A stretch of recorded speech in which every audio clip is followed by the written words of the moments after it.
శ్రీ సీతారాముల కళ్యాణానికి భద్రాచలం పట్టణం సర్వం సిద్ధమైంది.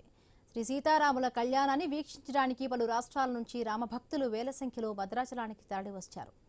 భద్రాచలంలో జరిగే కళ్యాణానికి చాలా ప్రత్యేకత ఉంటుంది. ఇక్కడ సీతారాముల కళ్యాణానికి 3 మంగళ సూత్రాలు, తలంబ్రాలు గులాబీ రంగులో ఉంటాయి. అటు భక్తులకు ఎటువంటి అసౌకర్యాలు కలగకుండా పూర్తి స్థాయిలో వసతులను ఏర్పాటు చేశారు అధికారులు. సీతారాముల వారికి పట్టు వస్త్రాలను సమర్పించేందుకు ఈ నెల 27న భద్రాచలానికి సీఎం రేవంత్ వస్తున్నారు.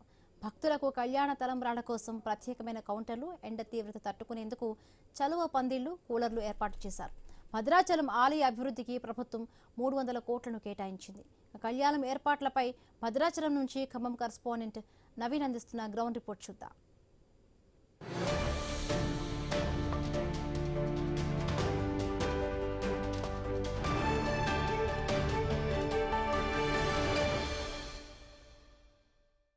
భద్రాద్రి రామయ్య కళ్యాణానికి అన్ని ఏర్పాట్లు దాదాపుగా పూర్తయిందని చెప్పుకోవచ్చు. ప్రస్తుతానికి కళ్యాణం జరిగే వంటి ప్రాంతం మిథిలా స్టేడియంలో ఉన్నాం. ఇప్పటికే చలవ పందిళ్లు కూడా అధికారులు పూర్తి చేశారు. అంతేకాకుండా సెక్టార్లు కూడా చేసినటువంటి సిచ్యువేషన్ మనం చూడవచ్చు. ఇక్కడ ఏదైతే టిక్కెట్లు కొని వచ్చేటువంటి భక్తులు కళ్యాణం తిలకించడానికి వచ్చినటువంటి భక్తులకు సెక్టార్లు ఆల్మోస్ట్ ఆల్ పూర్తయిపోయిందని చెప్పుకోవచ్చు. 2500, 300 ఇట్లా అనేక సెక్టార్లు, 150 ఇట్లా అనేక సెక్టార్లు కూడా పూర్తి స్థాయిలో కూడా ఏర్పాట్లు చేస్తూనే ఉన్నారు. ఇక్కడ జరిగే కళ్యాణానికి దాదాపుగా వేల సంఖ్యలో కూడా తిలకించే విధంగా కూడా అన్ని ఏర్పాట్లు ఇక్కడ కొనసాగుతున్న సిచ్యువేషన్ కనపడుతుంది. అంతేకాకుండా ఏదైతే మిథిలా స్టేడియం ప్రాంగణం ఉందో ఈ సెక్టార్లలో ప్రతి సెక్టార్లకు కూడా స్క్రీన్లు ఏర్పాటు చేస్తారు. ఎందుకంటే ఎక్కువ కూడా భక్తులు ఉంటారు కాబట్టి ప్రతి భక్తులు కూడా ఆ కళ్యాణం తిలకించే విధంగా, అంటే కళ్యాణం జరిగే ప్రాంగణంలో ఉన్నప్పటికీ కూడా కళ్యాణం దాదాపుగా ఎక్కువ పబ్లిక్ ఉంటే, భక్తులు ఉంటే కనపడదు కాబట్టి వాళ్ళు నేరుగా ఆ కళ్యాణ ప్రాంగణంలో ఉండి స్క్రీన్లలో తిలకించే విధంగా కూడా ఏర్పాట్లు చేసి మనం చూసుకున్నట్టయితే ఆ కళ్యాణం జరిగేవంటి ఏదైతే ఉందో రాములవారి కళ్యాణం జరిగేవంటి కళ్యాణ మండపం అని చెప్పుకోవచ్చు. ఇది కూడా కళ్యాణ మండపం కూడా ఇప్పటికే మొత్తం కూడా ముస్తాబు చేసిన సిచ్యువేషన్ కనపడుతుంది. ఎదురుగా మనం చూడొచ్చు. ఇదంతా కూడా నవమికి సంబంధించిన కళ్యాణ మహోత్సవం జరిగేటువంటి మిథిలా స్టేడియంలోని కళ్యాణ మండపం అని చెప్పుకోవచ్చు. అంతేకాకుండా కళ్యాణ మండపానికి ఎదురుగా ఈ సెక్టార్ ఏదైతే ఈ సెక్టార్ ఉందో ఈ సెక్టార్లో దాదాపుగా పూర్తి స్థాయిలో కూడా మనం చూడొచ్చు. కళ్యాణ మండపానికి ఎదురుగా ఉన్నటువంటి సెక్టార్, ఇప్పుడు నేను ఉన్నట్టు కరెక్ట్గా నేను నిలుచున్నటువంటి సెక్టార్ మొత్తం కూడా ఇది ముఖ్యమంత్రి వచ్చే సిచ్యువేషన్ కనపడుతుంది. ముఖ్యమంత్రికి ఇక్కడ కూర్చునే విధంగా పట్టు వస్త్రాలు ప్రభుత్వం నుంచి ఇవ్వాలి కాబట్టి ఇక్కడ నుంచి నేరుగా ఇక్కడ ఉన్నటువంటి అర్చకులకి ఆయన అందించే సిచ్యువేషన్ కనపడుతుంది. ముఖ్యమంత్రి వెనక వైపు ఉన్నటువంటి ప్లేస్ ఏదైతే ఈ ప్లేస్లలో మంత్రులు ఉంటారు. మంత్రుల తర్వాత దాదాపుగా మంత్రులు, ఎంపీలు ఈ ప్రాంతాలు ఉంటారు. దాని వెనక మళ్ళీ ఎమ్మెల్యేలు, ఎమ్మెల్సీలు వీళ్ళందరూ కూర్చునే విధంగా కూడా ఏర్పాటు చేశారు. ఇంకా వివిఐపీలు కూడా ఈ ప్రాంగణం మొత్తం కూడా ఈ కొద్ది ప్లేస్లలో అందరూ ఉండే విధంగా ఈ సెక్టార్లు మొత్తం కూడా ఏర్పాటు చేస్తున్న సిచ్యువేషన్ మనం చూడవచ్చు. సాధారణ భక్తులు అంటే వితౌట్ టికెట్లు, అంటే టికెట్లు లేకుండా వచ్చే భక్తులు మొత్తం కూడా ఈ వైపు మనం చూడవచ్చు. ఇటు ఈ సెక్టార్లు మొత్తం కూడా చూసుకోవచ్చు. ఈ సెక్టార్లలో కూర్చునే విధంగా ఇప్పటికే సెలవు పందిర్లు కూడా వేస్తున్న సిచ్యువేషన్ కనపడుతుంది. ఇక్కడ పూర్తి స్థాయిలో కూడా అందరూ ఏర్పాటు, అంటే అందరికి కూడా భక్తులకు ఎలాంటి ఇబ్బంది లేకుండా కూలర్లు కానీ, స్క్రీన్లు కానీ అంత సిసి కెమెరాల పర్యవేక్షణలోనే ఈ కార్యక్రమం ఉంటుందని చెప్పేసి చెప్తున్నారు. ఈ సెక్టార్లు కూడా దాదాపుగా పూర్తి అయిపోయిన సిచ్యువేషన్ మనకు కనపడుతుంది. ఇవన్నీ కూడా సెలవు పందిర్లు వేసినటువంటి పరిస్థితి మనం చూడవచ్చు. అయితే నేరుగా కళ్యాణానికి వచ్చేటువంటి మార్గం ఇదని చెప్పుకోవచ్చు. ఇది ప్రధాన ద్వారం అని చెప్పుకోవచ్చు. స్వామివారికి సంబంధించిన ఉత్తర ద్వారం ఏదైతుందో ఎదురుగా మనకు కనపడుతుంది ఉత్తర ద్వారం నుంచి నేరుగా ఎవరైనా సరే వివిఐపీలు, ముఖ్యమంత్రితో సహా అందరు మంత్రులు, ఎమ్మెల్యేలు కూడా ఈ ప్రాంగణం నుంచి, అంటే ఈ ద్వారం నుంచే నేరుగా కళ్యాణం తిలకించడానికి ఏదైతుందో దీంట్లో స్టేడియంలకు చేరుకుంటారు. మిథిలా స్టేడియంలో చేరుకున్న తర్వాత వాళ్ళు ఎదురుగా ఉన్న సిచ్యువేషన్ మనం చూడవచ్చు. ఇప్పటికే చూసుకున్నట్టయితే కళ్యాణ మండపానికి సంబంధించిన ఆ పనులు మొత్తం కూడా దాదాపుగా పూర్తని చెప్పుకోవచ్చు. అదేవిధంగా భక్తులు తిలకించే విధంగా కూడా సెక్టార్లు మొత్తం కూడా ఆల్మోస్ట్ ఆల్ ఆ ఏర్పాట్లు కూడా దగ్గర పడ్డట్టు చెప్పుకోవచ్చు. ఆల్మోస్ట్ అయిపోయిందనే చెప్పుకోవచ్చు వాస్తవానికి. ఎందుకంటే వచ్చేటువంటి భక్తులకు కళ్యాణం తిలకించిన తర్వాత నేరుగా వాళ్ళు మళ్ళీ కళ్యాణం తర్వాత తలంబ్రాలు చాలా ఇంపార్టెంట్ కాబట్టి తలంబ్రాలు కూడా అందించే విధంగా చుట్టూ కూడా ఈ ప్రాంతంలో ఏదైతే ఉందో దారి పొడుగుతా దాదాపుగా మిథిలా స్టేడియం నుంచి బస్ స్టాండ్ వరకు కూడా పూర్తి స్థాయిలో కూడా అన్ని కూడా కౌంటర్లు ఏర్పాటు చేస్తున్నారు. అంటే లడ్డు ప్రసాదంతో పాటు అదేవిధంగా తలంబ్రాలు ఇవ్వడానికి ఒక కౌంటర్లు, అంటే దాదాపుగా 80 కౌంటర్లు కూడా ఏర్పాటు చేస్తున్నట్టు ఇప్పటికే ఆలయ అధికారులు వెల్లడించినట్టు పరిస్థితి కాబట్టి ఎక్కడ కూడా ఎలాంటి ఇబ్బందులు కలగకుంటాయి. వచ్చేవంటి భక్తులకు పూర్తి స్థాయిలో కూడా గోదావరి నదీ తీరం కానీ ఉన్నవంటి ఏదైతే ఉందో కాటేజీలు ఇవన్నీ కూడా పూర్తి స్థాయిలో కూడా భక్తులకి, సాధారణ భక్తులకి అందుబాటులో ఉంటాయని చెప్పేసి కూడా చెప్తున్నారు. ఇప్పటికే ఆల్మోస్ట్ అన్ని కూడా బుక్ అయిపోయినట్టుగా చెప్తున్న సిచ్యువేషన్ మనం చూడవచ్చు. అయితే గోదావరి నదీ తీరంలో దాదాపుగా వేల సంఖ్యలో కూడా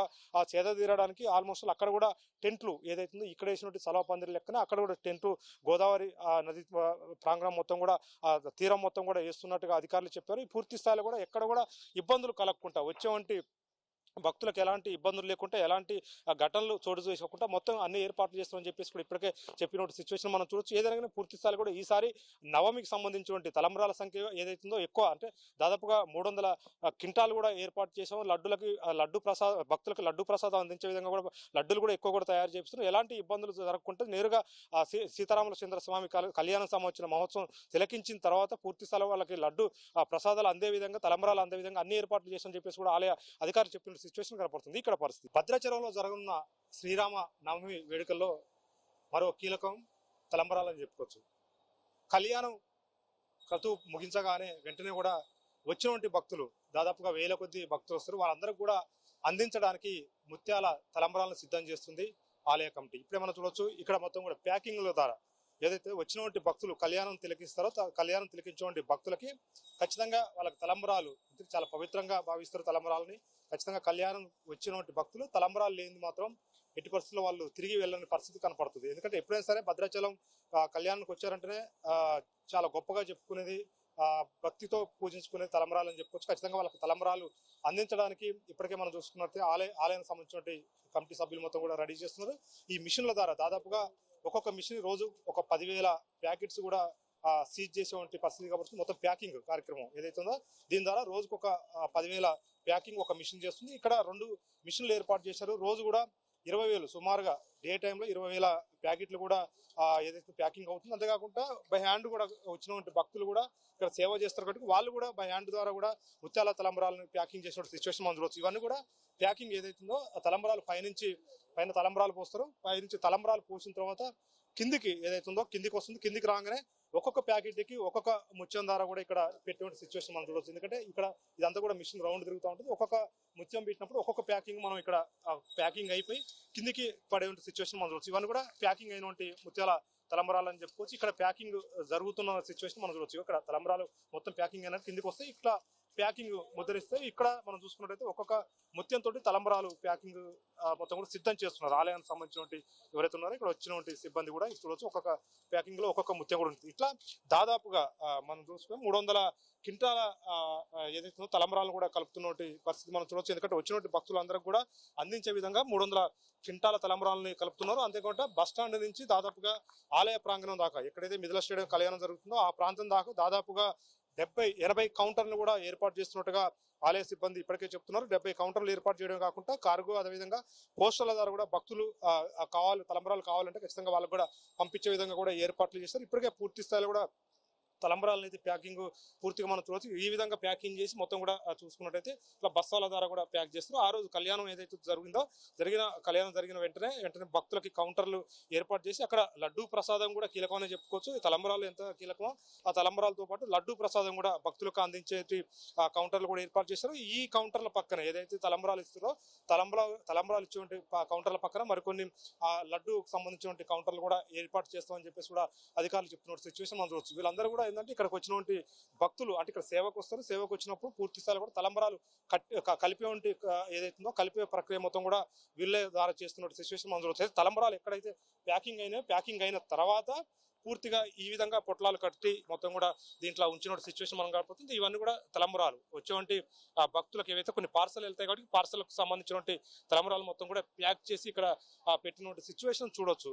కీలకంగా మనం చూసుకున్నట్టయితే ప్రతి ఒక్క భక్తులు రామభక్తులు ఖచ్చితంగా కళ్యాణానికి వచ్చినప్పుడు వాళ్ళు తలంబరాలను ఖచ్చితంగా పవిత్రంగా భావిస్తారు కనుక తలంబరాలు ఖచ్చితంగా తీసుకెళ్తారు. అందులో ముత్యాల తలంబరాలు వాళ్ళకి కావాల్సింది అంటే ముత్యాల తలంబరాలు ఒక్కొక్క ప్యాకెట్లో ఒక్కొక్క ముత్యంతో ప్యాకింగ్ ఉంటుంది కాబట్టి ఖచ్చితంగా వాళ్ళు తీసుకెళ్ళిన సిచ్యువేషన్ కనపడుతుంది. అదేవిధంగా మనకి కొరియర్ ద్వారా కావాలంటే కార్గో కానీ లేదా పోస్టల్ ద్వారా కావాలంటే అక్కడ ఏదైతుందో వాళ్ళకి మాత్రం 60 రూపాయలకి ఒక ప్యాకెట్ లెక్క ఆలయానికి సంబంధించిన సిబ్బంది అధికారులు వాళ్ళకి ఇస్తున్నారు. వాళ్ళకి ఆ ఛార్జీలతో కలిపి భక్తులకి ఇంకా రేట్ ఎక్కువ పెరిగే అవకాశం ఉంటుంది. దాదాపు 100 రూపాయల దాకా పడుద్ది అని చెప్పేసి కూడా చెప్తున్నారు. పూర్తి స్థాయిలో కూడా మనం చూసుకుంటే ఈ భద్రాచలానికి సంబంధించి ఆ కళ్యాణం సంబంధించి ఎంత ముఖ్యమో తలంబరాలు కూడా అంతే ముఖ్యం అని చెప్పుకోవచ్చు. ఎందుకంటే భక్తులు పూర్తి స్థాయిలో కూడా తలంబరాలు అందే విధంగా ఎందుకంటే ఎప్పుడు కూడా కొన్ని ఇబ్బందులు జరుగుతూ ఉంటాయి వచ్చినట్టు భక్తులకు పూర్తిగా. ఎందుకంటే వేసవి కాలం కట్టి ఎండలు ఎక్కువ ఉంటాయి. ఆ తలంబరాల కాడ క్యూలు కట్టి ఆ లైన్లలో ఎక్కువ ఉండలేక ఉంటారు. అందుకోసం కౌంటర్లు కూడా ఎక్కువ ఏర్పాటు చేస్తుందని చెప్పేసి కూడా అధికారులు చెప్పారు. ఆ విధంగానే ఏర్పాట్లు కూడా చేసిన సిచ్యువేషన్ మనకు అవుతుంది. ఎందుకంటే దాదాపుగా ఎప్పుడు కూడా 30-40 కౌంటర్లు ఏర్పాటు చేసి అలాంటి కౌంటర్లు కాకుండా ఈసారి ఏకంగా 80 కౌంటర్లు కూడా ఏర్పాటు చేస్తుందని చెప్పేసి కూడా ఆలయ సంబంధించిన అధికారులు చెప్పిన సిచ్యువేషన్ కనపడుతుంది. అంతేకాకుండా ముందుగానే ప్యాకింగ్లు కూడా, ఎందుకంటే ఎక్కడ ఇబ్బందులు కూడా జరగకుండా ముందుగానే ప్యాకింగ్లు కూడా చేస్తున్న సిచ్యువేషన్ మనం చూడొచ్చు. ఇవన్నీ కూడా మనం చూసుకున్నట్టయితే ఇవన్నీ ముత్యాలని చెప్పుకోవచ్చు.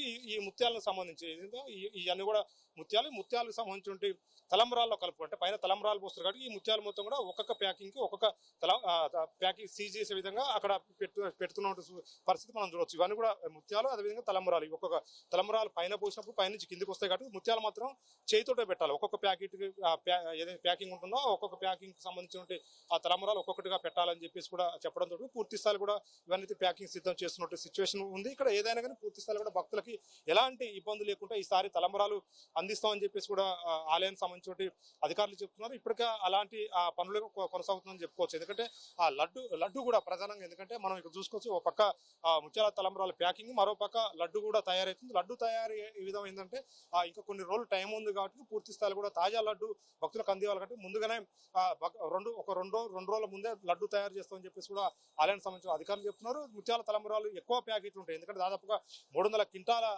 తలంబరాలు కలుపుతారు కాబట్టి ఇది ప్రాసెస్ ఎక్కువ టైం పడుతుంది కాబట్టి ఈ తలంబరాల ప్రక్రియ అయితే కొనసాగుతుంది. దాదాపుగా రోజుకు ఒక 20,000 ప్యాకెట్లు మిషన్ ద్వారా, అదేవిధంగా బై హ్యాండ్ వచ్చినట్టు భక్తులు ఎవరైతే ఉన్నారో సేవ చేయడానికి వస్తారు కాబట్టి ఆ 10ల సంఖ్యలో భక్తులు ఉంటారు, వాళ్ళతోటి కూడా ఈ ప్యాకింగ్ సిస్టమ్ అయితే చేపిస్తున్న సిచ్యువేషన్ ఉంది. ఏదైనా ఈసారి భక్తులకు ఎలాంటి ఇబ్బందులు జరగకుండా వాళ్ళకి ఖచ్చితంగా తలంబరాలు అందిస్తామని చెప్పేసి కూడా ఆలయ కమిటీ చెప్పిన సిచ్యువేషన్ కనపడుతుంది. ఇక్కడ పరిస్థితి, మేము భద్రాచలం పట్టణంలోనే ఉంటాము.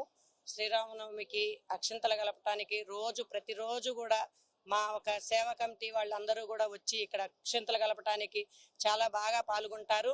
ఇక్కడ అక్షింతలు కలపటం అనేది మాకు చాలా సంతోషంగా ఉంటుంది. అక్షింతలు కలపటం కానీ, ముత్యాల ప్యాకింగ్ చేయడం కానీ, ఏదైనా మాకు ఇక్కడ అప్పచెప్పిన పని కంప్లీట్ చేసి అప్పచెప్తాము. ఏ రోజున 20 క్వింటాలు సుమారు కలుపుతున్నాము. అవి కూడా ప్యాకింగ్ చేయడం జరుగుతుంది. ముత్యాల తలంబరాలు, ఇక్కడ అక్షింతలు అన్ని ప్యాకింగ్ చేయడం జరుగుతుంది. ఈ రోజు ఇంత చక్కని అవకాశం దొరికిన మా వాళ్ళందరూ కూడా, అందరి తరపున కూడా నేను చాలా హ్యాపీగా ఫీల్ అవుతున్నాను. చాలా సంతోషంగా ఉందండి. జై శ్రీ. మీరు ఎన్ని సంవత్సరాల నుంచి కలుపుతున్నారమ్మా?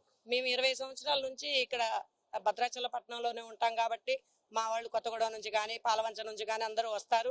20 సంవత్సరాల నుంచి మేము ఇక్కడ అక్షింతలు కలిపేయడం కానీ, ప్యాకింగ్ చేయడం కానీ ప్రతి సంవత్సరం కూడా మేమే చేస్తామండి. సేవగా వచ్చి ఇక్కడ ఈ సేవలో పాల్గొనడం మాకు చాలా సంతోషంగా ఉంది. ఆ రాముల వారి ఆశీస్సులు నాతో పాటు అందరికీ ఉండాలని కూడా ఆ రామయ్య తండ్రిని వేడుకుంటున్నా. జయ శ్రీమన్నారాయణ, జయ శ్రీరామ్. అంటే ఓవరాల్ గా మేము చూసుకుంటే సేవ చేయడానికి ఇక్కడికి వస్తారు, తలంబరాలు కలపడం. ఎందుకంటే నవమి రోజు చాలా కీలకంగా భావిస్తారు. ఎందుకంటే తలంబరాలు అనేది భక్తి, నవమి కళ్యాణం జరగగానే ఏమంటే తలంబరాలు కావాలని చెప్పి పోటీ పడుతున్నారు పరిస్థితి కనపడుతుంది. అలాంటి తలంబరాలు మీ చేతితో కలుపుతున్నారు, ఏ విధంగా ఫీల్ అవుతున్నారు? చాలా హ్యాపీగా ఫీల్ అవుతున్నాం అండి. రామయ్య ఇచ్చిన మాకు అవ్వరం అండి. ఇక్కడ రామయ్య సన్నిధిలో మాకు సేవ చేయడానికి ఫస్ట్ మాకు అమ్మ వల్లే మాకు ఈ సేవ దొరికిందండి. ఇక్కడ రావడం కూడా దేవుడు తర్వాత ఫస్ట్ అమ్మవారే మాకు ఇక్కడ, అమ్మగారు అంటే మా సీతమ్మ గారే మాకు ఇక్కడ సేవ కల్పించడం జరిగిందండి. కొత్తగూడెం నుంచి వచ్చాము. అమ్మ ఏ సేవ అయినా అమ్మ చెప్తుంది ఫస్ట్. అమ్మ చెప్పిన తర్వాత ఈ సేవ చేయమంటే పలానా సేవ అన్ని కలుపుతాం. అంటే అక్షింతలు కానీ, ముత్యాలు కానీ అన్ని సేవ చేయడం మాకు ఇక్కడ రామయ్య సన్నిధిలో భాగ్యం అండి. ఎప్పటి నుంచి స్టార్ట్ చేశారు? ఎందుకంటే ప్రతి నవమికి కూడా హోలీ రోజే తలంబరాలు కలుపుతారు కదా, ఇక్కడ ఎప్పుడు ప్రాసెస్ స్టార్ట్ అయింది, ఎన్ని రోజులు కలుపుతారు? హోలీ రోజు నుంచి స్టార్ట్ చేస్తారండి. హోలీ నుంచి ఈ రోజు వరకు. ఇంకెన్ని రోజులు పడుతుంది ప్యాకింగ్ మొత్తం? ఇంకా రేపు ఎల్లుండి 2 రోజులు పట్టవచ్చండి. చెప్పండి అమ్మా, ప్రతి సంవత్సరం కూడా ఇక్కడికి వచ్చి సేవ చేస్తూ తలంబరాలు కలుపుతారని చెప్తున్నారు కదా, మీకు ఎలా అనిపిస్తుంది ఇక్కడ? జయ శ్రీరామ్. నా పేరు టి రోజారాణి. మాది మాటేడు సొంతూరు. మా అమ్మ వాళ్ళది వరంగల్. మేము ఇక్కడికి వచ్చి 13 సంవత్సరాలు అవుతుంది.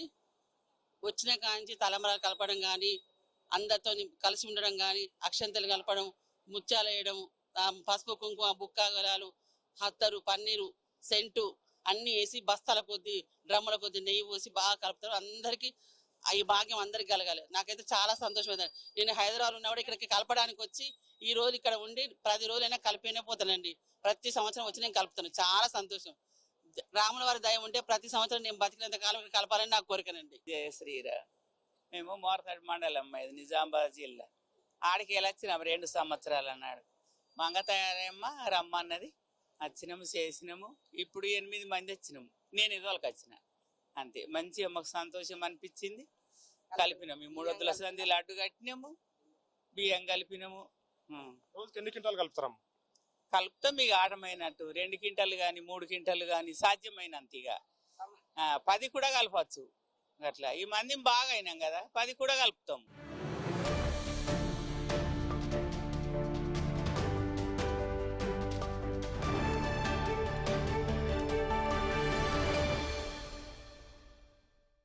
భద్రాచలంలో శ్రీ రామనవమి తిరుకల్యాణ బ్రహ్మోత్సవాలు ఘనంగా నడుస్తూ ఉన్నాయి. ఇప్పటికే కళ్యాణం సంబంధించిన కార్యక్రమాలు పెళ్లి పనులు మొత్తం కూడా పూర్తి చేస్తున్న సిచ్యువేషన్ కనపడుతుంది. అయితే ఈ తిరుకల్యాణం సంబంధించిన బ్రహ్మోత్సవాల ప్రత్యేకత ఏంటో తెలుసుకునే ప్రయత్నం చేస్తే మనతో పాటు భద్రాచలం ఆలయ అర్చకులు మనతో పాటు ఉన్నారు. స్వామి అంటే చెప్పండి, ప్రధానంగా ఈ తిరుకల్యాణంలో జరుగుతున్న బ్రహ్మోత్సవాలకు ఉన్న ప్రత్యేకత ఏంటి? తిరుకల్యాణ మహోత్సవాలు ఇక్కడ భద్రాచలంలో పాంచరాత్రాగమ శాస్త్రంగా అనుసరించి ఇక్కడ స్వామివారికి నిత్య ఆరాధనాది సమస్త కైంకర్యాలు కూడా జరుగుతాయి. అందులో పాంచరాత్రాగమ శాస్త్రంలో సాంసారికం దుఃఖం ఉత్తరంతి తదంబుధిం అంటూ ఈ సంసార బంధం నుండి మనం తప్పించేటువంటివే ఉత్సవాలని. ఈ ఉత్సవాలు ఎప్పుడు చేయాలి అనేటువంటి వాటిని కూడా మనకి ఆగమ శాస్త్రాలు చాలా వైభవంగా చెప్పాయి. అంటే సాధారణంగా ఒక ఆలయం మనం నూతనంగా నిర్మించుకున్నట్టయితే ఆ ఆలయం ఎప్పుడు నిర్మించుకున్నాము అంటే దానికి సంబంధించిన ఆ ప్రతిష్ట జరిగిన వార్షికోత్సవాన్ని పురస్కరించుకొని అక్కడ ప్రతి సంవత్సరం కూడా బ్రహ్మోత్సవం చేయడం జరుగుతుంది. దాన్ని అనుసరించి తీర్థోత్సవంగా నిర్ణయించుకొని ఈ బ్రహ్మోత్సవాలు అక్కడ 5 రోజులు కానీ 3 రోజులు కానీ 9 రోజులు కానీ ఇలా చేయడం జరుగుతుంది. అయితే భద్రాచలంలో ఒక విశిష్టత ఉంది. భద్రాచలంలో స్వామి సాక్షాత్తుగా నారాయణుడు అంటే రామావతారం అయిపోయాక వైకుంఠానికి వెళ్ళిపోయినటువంటి స్వామి మళ్ళీ భద్ర మహర్షి తపస్సు చేయటం వల్ల వైకుంఠం నుంచి నారాయణుడే ధృత్వా శ్రీరామవత్ శుభం సుందరం రూపమాసాద్య అంటూ మనకి భద్రాచల క్షేత్ర మహాత్మ్యంలో చాలా అద్భుతంగా మనకి వ్యాస మహర్షి వారు అందించారు. అంటే భద్ర మహర్షి బాగా గొప్పనైన తపస్సు చేశాడు. ఆ తపస్సుకి ముల్లోకాలు కూడా తల్లడిల్లి ఆ తపోగ్నికి తాళలేక బ్రహ్మాది దేవతలంతా కూడా వెళ్ళి క్షీరసాగరానికి వెళ్ళి అక్కడ ఉండేటువంటి క్షీరసాగరంలో ఉండేటువంటి స్వామిని అక్కడ వ్యూహనారాయణుడు అంటారు. అక్కడ ఉండేటువంటి స్వామి దగ్గరికి వెళ్ళి వారిని ప్రార్థన చేశారు. అనేక వేద పాఠాలతో మంగళ గీత స్వామిని ప్రార్థన చేస్తే అప్పుడు అక్కడ ఉండేటువంటి నారాయణుడు మళ్ళీ ఈ భద్రుణ్ణి రక్షించడం కోసం భద్రుడికి తన దర్శనాన్ని ఇవ్వడం కోసం మళ్ళీ రామరూపం ధరించి వచ్చాడు. అందుకే ధృత్వా శ్రీరామవత్ శుభం అని చెప్పి మనకి వ్యాస మహర్షి పదప్రయోగం చేయడం మనకు అందులో కనిపిస్తుంది. ఆ విధంగా అప్పుడు రాముడు ఇక్కడ స్వయంభూగా ఆవిర్భవించినటువంటి స్వామికి మరి ఎప్పుడు చేయాలి అని చెప్పి నిర్ణయం చేసుకొని ఆ భద్రాచలంలో వేయించేసినటువంటి స్వామి ఎవరు అంటే నారాయణుడు రామరూపంలో ఉన్నాడు.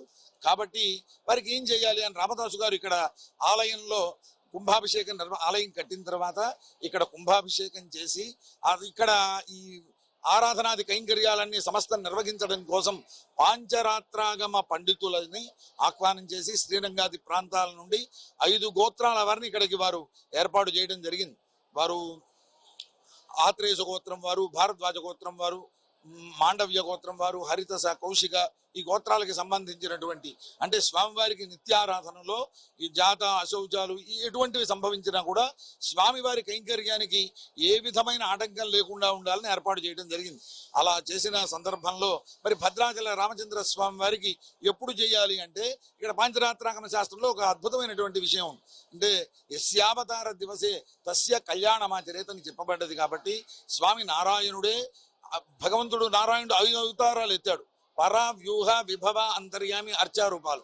అందులో రామావతారాన్ని విభవ అవతారం అంటారు. అది కూడా నారాయణుడే, కానీ ఒక సమయానికి, కాలానికి, ప్రాంతానికి లోబడి ఉండేటువంటి అవతారం. ఆ రామావతారంలో స్వామి దశరథ కుమారుడిగా జన్మించిన స్వామి విభవావతారం కాబట్టి రాముడు విభవావతారంలో ఎప్పుడైతే జన్మించాడో అంటే శ్రీరామనవమి నాడు ఆ రోజు కళ్యాణాన్ని చెయ్యాలి, ఆ కళ్యాణం వైభవంగా సాగాలి అనే సంకల్పంతో రామదాసు గారు ఇక్కడ ఏర్పరిచారు. అందుకే సాధారణంగా శ్రీరామనవమి నాడు మనకి అంతకు ముందు ప్రాంతం అంతా మనం ధర్మశాస్త్ర గ్రంథాలు వీటి ఇత్యాదులు ఎందులో పరిశీలించినా అన్ని చోట్ల కూడా రామ జన్మోత్సవం చేయడం ఉంటుంది. కానీ భద్రాచలంలో రామదాసు గారు రామచంద్ర సీతారామ కళ్యాణం అత్యంత వైభవంగా జరగాలి అని ఏర్పాటు చేయడం జరిగింది. అలా చేసిన కారణం చేత అప్పటి నాటి నుండి నేటి వరకు భద్రాచలమే కాక అన్ని ప్రాంతాల్లో ప్రతి చోట కూడా దేశ విదేశాల్లో కూడా నేడు శ్రీరామనవమి నాడు అత్యంత వైభవంగా ఆ సీతారాముల కళ్యాణం జరుగుతోంది. అంతేకాక భద్రాచలంలో ఇంకో విశేషం ఉంది. భద్రాచలంలో మన భద్రాచల క్షేత్ర మహాత్మ్యం అంతా చెప్తూ ఆ క్షేత్ర మహాత్మ్యంలో సంప్రాప్య రామనవమి తులసీ దళాద్యై అంటూ ఈ 2 శ్లోకాలతో చాలా అద్భుతంగా చెప్పారు. ఈ రామనవమి నాడు స్వామిని ఆదిదేవుడైనటువంటి రాముణ్ణి ఆరాధన చేస్తే వాడికి పరమపదం ప్రాప్తిస్తుంది, తులసీ దళాలతో ఆరాధన చేయాలి అని చెప్పి మనకి ఆ శ్లోకంలో ఉంటుంది అనమాట. ఆదిదేవుడైన రాముడు అంటే ఎవరు అంటే ఆదిదేవుడైన రాముడు రామనారాయణుడు, నారాయణుడు. అక్కడ దానివల్ల వాళ్ళకి మోక్షం లభిస్తుంది అనేటువంటిది మనకు ఆ శ్లోకంలో తెలుపబడింది.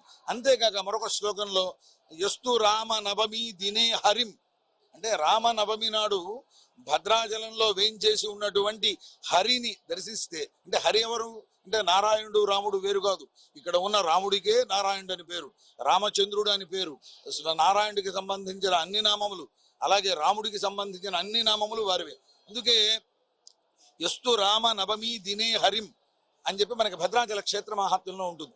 రామనవమి నాడు భద్రాచలం వచ్చి ఇక్కడ ఉన్నటువంటి రామచంద్ర స్వామి వారిని సేవిస్తే వారికి అశ్వమేధ యాగం చేసినటువంటి అద్భుతమైనటువంటి ఫలితం లభిస్తుంది అని మనకి ప్రాచీనంగా ఇది పురాణాల్లో ఉన్నటువంటి శ్లోకం. భద్రాచలంలో శ్రీ సీతారామచంద్ర స్వామి కళ్యాణం క్రతువు కొనసాగుతుంది. ఇప్పటికే కళ్యాణం సంబంధించినటువంటి ఏర్పాట్లు మొత్తం కూడా ఆలయ సిబ్బంది ఏర్పాట్లు చేస్తున్నారు. ఎందుకంటే భారీ ఎత్తున కూడా భక్తులు వస్తున్న నేపథ్యంలో, అంతేకాకుండా ఇరు రాష్ట్రాల నుంచి విఐపీల తాకిడి కూడా ఎక్కువ ఉంటుంది. అంటే మంత్రులు కూడా ఎక్కువ వస్తున్న నేపథ్యంలో పూర్తి స్థాయి ఏర్పాట్లు కూడా చేస్తున్నారు. ప్రస్తుతానికి కళ్యాణం సంబంధించినటువంటి పనులు ఏ విధంగా నడుస్తున్నాయి, ఎలాంటి పనులు నడుస్తున్నాయో తెలుసుకునే ప్రయత్నం చేస్తే మనతో పాటు ఏఈఓ ఆలయానికి సంబంధించిన ఏఈఓ మనతో పాటు అసలు చెప్పండి. ప్రధానంగా ఎందుకంటే కళ్యాణం అంటేనే ఆ భద్రాచలంలో పండగ వాతావరణం ఉంటుంది. ఈ పండగ వాతావరణంలో భారీ ఎత్తున కూడా అంటే దాదాపుగా లక్షల మంది కూడా కళ్యాణానికి వస్తూ ఉంటారు. ఎలాంటి ఏర్పాట్లు చేస్తున్నారు? జై శ్రీరామ్. రాబో శ్రీరామనవమికి సందర్భంగా వచ్చే భక్తులకి ప్రతి సంవత్సరం లాగానే ఈ సంవత్సరం కూడా విశేషమైన ఏర్పాట్లు చేయడం జరుగుతుంది. అందులో భాగంగా మొదటగా ఫస్ట్ అందరికీ భక్తులందరికీ కూడా ఏ విధమైన ఎండ ప్రభావం లేకుండా చలవ పందిళ్లు వేయించడం జరుగుతుంది. కళ్యాణ మండపం ప్రాంగణం అంతా, అలాగే గోదావరి ఒడ్డు ప్రాంగణం, తర్వాత భక్తులు బ్రిడ్జి పాయింట్ నుంచి దేవాలయంకు వచ్చే దారి మొత్తం కూడా ఈ చలువ పందిళ్లు ఏర్పాటు చేయడం జరిగింది. రెండవది భక్తులు తాగునీటికి భోజన సౌకర్యాలకి ఏ విధమైన అసౌకర్యం లేకుండా ఈ 4 రోజులు వచ్చే భక్తులందరికీ కూడా అన్లిమిటెడ్ అన్నప్రసాదం ఏర్పాటు చేయడం జరిగింది. అలాగే దేవాలయంలో ఉండే భక్తులకి కూడా ఏ విధమైన ఈ వడదెబ్బ, ఈ డీహైడ్రేషన్, ఈ ప్రాబ్లం లేకుండా ఉచిత మజ్జిగ ఏర్పాటు చేయడం జరిగింది. ఇక నెక్స్ట్ అత్యంత ముఖ్యమైనది తలంబ్రాలు. కళ్యాణం అయిపోయిన వెంటనే వచ్చిన భక్తులందరికీ కూడా తలంబ్రాలు అందే విధంగా గత సంవత్సరం 60 కౌంటర్లు ఏర్పాటు చేయడం అయింది.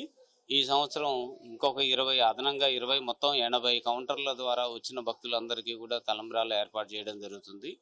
ఈ కౌంటర్లలో కూడా ఏ భక్తుడికైనా తలంబ్రాలు అందకపోయినా కూడా అక్కడెక్కడ కూడా నిరాశ పడాల్సిన అవసరం లేకుండా ప్రతి ఆర్టీసీ బస్సులో కూడా మళ్ళీ భక్తులందరికీ కూడా తలంబ్రాలు అందించే విధంగా ఏర్పాటు చేయడం జరిగింది. తలంబ్రాల తదుపరి అత్యంత ముఖ్యమైన మరొక విషయం ప్రసాదం, స్వామివారి ప్రసాదం. ఈ స్వామివారి ప్రసాదం కూడా 2 లక్షల లడ్డూలు తయారు చేయడం జరుగుతుంది. కేవలం నవమి రోజు భక్తుల కోసమే ఈ 2 లక్షల లడ్డూలు. ఇవి కూడా 10 కౌంటర్లో 10 ప్లేసుల్లో భక్తులకి ప్రసాదాలు అందించే ఏర్పాటు చేయడం జరుగుతుంది. కాబట్టి ఏ విధమైన భక్తులు ఎవరు కూడా ఏ విధమైన ఆందోళన, ఏ విషయంలోనూ కూడా ఆందోళన పడాల్సిన అవసరం లేకుండా ఏర్పాట్లన్నీ కూడా అత్యంత సమగ్రంగా సమర్థనీయంగా ఏర్పాటు చేయడం జరిగింది. అలాగే జిల్లా యంత్రాంగం మొత్తం కూడా మిగతా అన్ని విషయాల్లో కూడా ట్రాఫిక్ విషయంలో కానీ, రోడ్ల విషయంలో కానీ, కరెంటు విషయంలో కానీ వచ్చే భక్తులకి అన్ని రకాల సౌకర్యాలు ఏర్పాటు చేయడానికి చర్యలు చేపట్టబడుతున్నాయి. జై శ్రీరామ్. ప్రత్యేకంగా వచ్చేటువంటి భక్తులు అంటే ఎన్ని వేల మంది వస్తారని అంచనా ఉంది? వాళ్ళకి వసతులు కానీ సో ఇవన్నీ ఏ విధమైన ఏర్పాట్లు చేస్తున్నారు? సుమారు 1,00,000 మంది భక్తులు రావచ్చని అంచనా వేయడం జరిగింది. ఈ 1,00,000 మంది భక్తులకు కూడా ఇందాక చెప్పినట్టుగా మనం ఏర్పాట్లు ప్రసాదం కానీ, తలంబ్రాలు కానీ, తర్వాత భోజనం ఏర్పాట్లు కూడా అన్ని రకాలుగా. అంటే గతంలో చాలా తక్కువ చేశారు, ఈసారి ఎక్కువ చేస్తున్నారు. ఎన్ని క్వింటాలు చేస్తున్నారు? సో ఎంతమంది భక్తులకు అంచనా ఉంది? ఎందుకంటే మిగతా వాళ్ళకి అంటే రాని భక్తులు ఏది నవమికి రోజు కళ్యాణం రోజు రాని భక్తులకు కూడా మీరు ఆర్టీసీ బస్సులో ధర పోస్టల్ ధర కూడా ఇస్తామని చెప్తున్నారు కదా.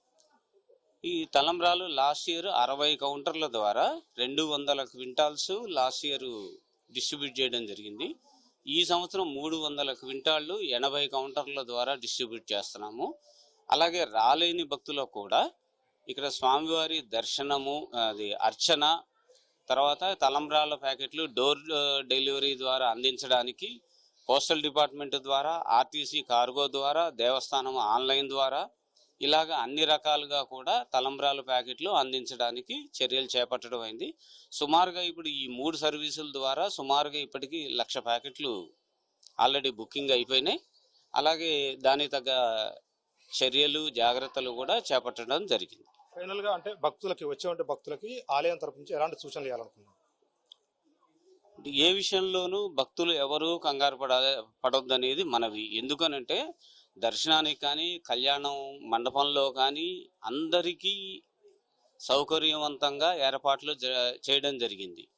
ఇక్కడ ఏ ఒక్క భక్తుడు ఆందోళన పడడం ద్వారానో తొందరపడడం ద్వారానో మిగతా అందరిలో కూడా లేని భయాల్ని సృష్టించేసి తొక్కిసలాటకి, అనవసరమైన తొక్కిసలాటకి అవకాశం ఏర్పడుతుంది. కాబట్టి ఇక్కడ మనం వచ్చేది, భక్తులందరూ కూడా వచ్చేది దేవాలయానికి వస్తున్నారు.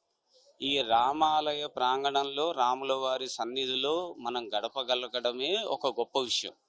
అలాంటిది శ్రీరామనవమి రోజు స్వామివారి సన్నిధిలో ఉండడం అనేది ఇంకా అత్యంత ముఖ్యమైన విషయం. కాబట్టి సంయమనంతో శ్రీరామనామంతో ప్రశాంతంగా మీరందరూ కోఆపరేట్ చేస్తే అదే విధంగా ఏ విధమైన అసౌకర్యం కలిగించకుండా దర్శనము, ప్రసాదాలు, తలంబ్రాలు అన్ని విషయాల్లో కూడా అందరికీ అందే విధంగా ఏర్పాట్లు చేయడం జరిగింది.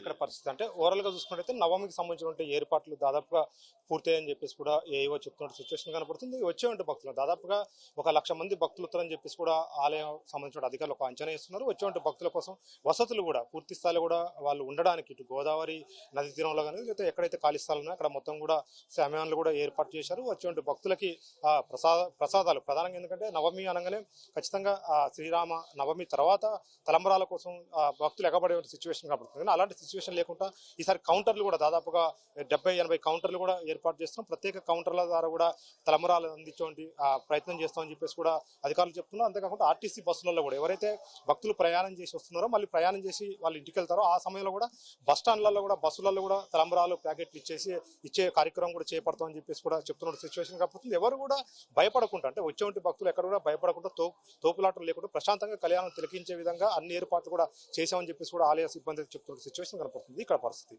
హైదరాబాద్ స్టూడియో.